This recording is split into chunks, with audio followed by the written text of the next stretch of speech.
In this video, you're going to learn how to delete one column or multiple columns from an Excel worksheet. And if you'd like to grab a copy of the file used in this video, just click on the link in the description below. Okay, so let's see how to delete one column first. Let's say you want to delete column D. All you need to do is select it by clicking on the D at the top of the column, then right click on your mouse and then click on delete. And as you can see, that has deleted column D, which had March and all the information for March in there. All right, so I'll just undo that. And then I'll just show you if you want to delete multiple columns, all you need to do is left click on your mouse and hold down the button and then drag it across. And you can see that we've got 2C there. And that means that we've currently selected 2 columns.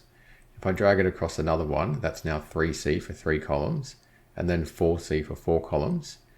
Okay, so that's just the way that Excel helps you to work out how many columns you're going to delete. And once you've got the number of columns that you want, you can just let go of the left mouse button, right click, and then click on delete. And that has deleted 4 columns. Okay, so I'll just undo that again, because what we did there was we deleted 4 columns that are right next to each other. But what if you wanted to delete columns that are not next to each other? Well, let's say we want to delete column C and also column E.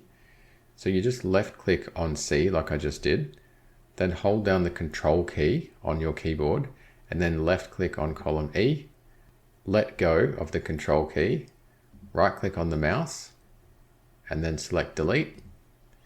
And that has deleted both of those columns, which were not right next to each other.